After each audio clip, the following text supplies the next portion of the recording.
Kaap nagbabala sa AirAsia Philippines na posibleng masuspindi o pagtigil sa mga flight nito sa Pilipinas kung hindi masisettle ang pinansyal na obligasyon sa gobyerno ngayong araw June 6, 2026. Ito nga po, ang sabi niyo po dito sa inyong pahayag, meron sila until June 6, 2026. Yun naman yung kanilang financial obligations from 833.7 million, bumaba naman po yan sa 271.94 million pesos. Ano po ang mangyayari kung sakali man, ayaw naman natin yun ang mangyari, na hindi po makapagbayad agad ang AirAsia? Anong mangyayari dun sa mga nakapag-book na ng flights with them? Unang-una po ay tuloy-tuloy po yung pag-uusap ng management ng AirAsia at saka dito sa amin. Although binigyan namin sila ng final notice na until Saturday, June 6, yung deadline, meron pong nakaredy tayong contingency plan just in case mangyari yung hindi nating inaasahan para hindi ma-disrupt yung travel ng mga pasahero natin. Okay, so automatic po na talagang pag hindi sila nakapagbayad, suspended yung kanilang mga flights? And ano po yung sinasabi ninyo na may mga inihanda naman po kayong contingency measures, sir? Well, yung contingency measures po, siyempre makikipag-coordinate tayo sa ibang airlines para i-serve yung mga pangangailangan ng kung sakalit hindi na matuloy yung mga flights nitong nasabing airline. So, may possibility nga po yun na talagang pag June 6 hindi po nila nabayaran ito ng buo, suspended po yung kanilang operation, sir? Base po yan doon sa letter na pinadala ng ating Director General sa AirAsia. Hindi na po sila bibigyan ng pagkakataon na makapag-appeal or walang mga iba pang proseso na pagdadaanan, as in after, kung June 6 walang mabayaran, talagang yung mga flights nila ititigil at ililipat nyo po ito doon sa ibang mga airlines na po pwedeng makapaghatid doon sa mga pasahero na nakapag-book na? We're not closing the door. Siyempre, ang primary objective nito, yung mga tao, pasahero, hindi maabala. Okay? So, siyempre, nag-uusap nga po. At inaasahan naman natin na ma-settle to before that deadline. Dahil ayaw naman natin, because of money matters lang, maraming maaberya. yung pasahero. Kaya kailangan balansin din natin. Although may rules tayong sinusunod, but we have to wait everything kung alin ba yung pabor para sa publiko. But right now, today is June 4, uninterrupted po at normal itong flight operations ng AirAsia. Yes po, dahil unang-una po, nag-release na rin sila ng information, matuloy-tuloy sila dahil kahapon lang naman po nila na-receive yung letter and they were given 3 days upon receipt. Oo. Sir, kung okay lang po na malaman, ano nga po ba naging issue dito? Bakit umabot ng ganong kalaki yung kanilang financial obligations? Well, historically, marami hindi lang itong airline na ito. If you notice, noong 2017, mas malaki yung issue, 7 billion sa isang airline naman. Na it took the PEC Presidente Duterte ang nagsabi pa na kung hindi nyo settle ng 10 days, sasara ko yan. At naayos naman po yun at wala namang nangyari. So ito po nagsimula ito 833 billion but 2021 pa ho ito, million 2021 po hanggang sa ngayon. Tingnan po naman natin kasi yung nangyayari. Una noon nagkaroon ng COVID. Yeah. Walang pasahero pero tuloy ang bayad nila sa amin dahil hindi naman po pwede. Hindi sila singilin at saka ang nagiging issue dyan, paano natin ito, halintulad natin sa credit card. Dahil unang-una, yung mga billings ng mga galing sa probinsya, hindi nagtatama doon sa billings na nakarecord sa kanila. So magko-contest sila ngayon.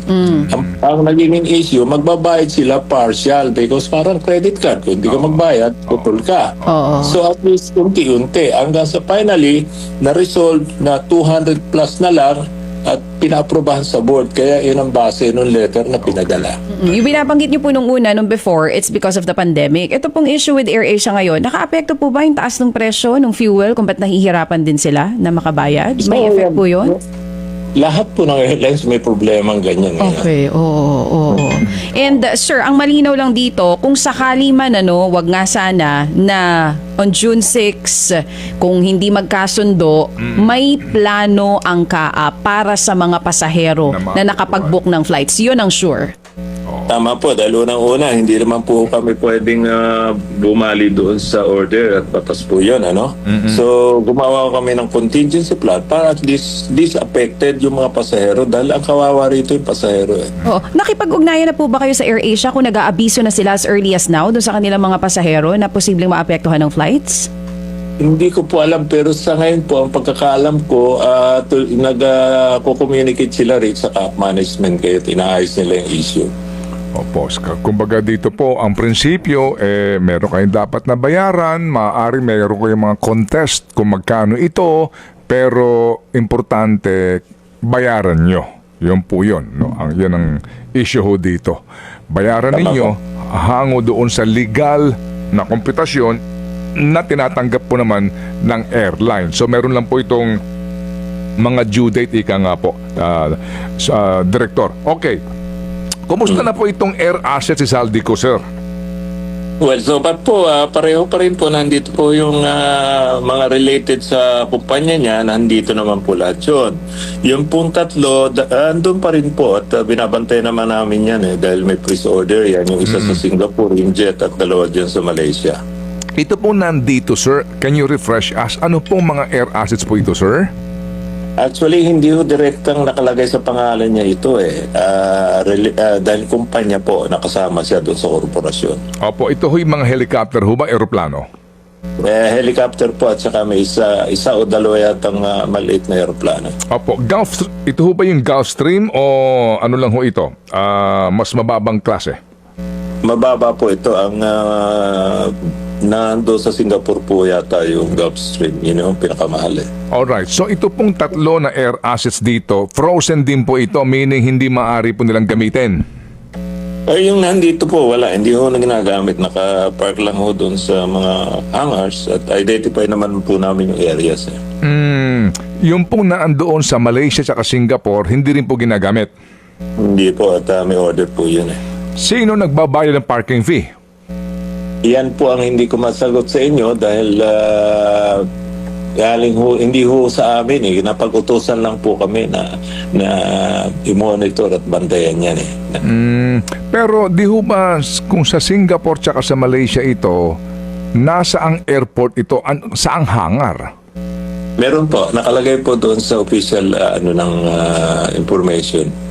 Opo, pero di ho ba may renta yon? Tama po, they have to pay doon sa parking maintenance fee. Alam nga naman mga Pilipino pa nagbabayad ng renta nun.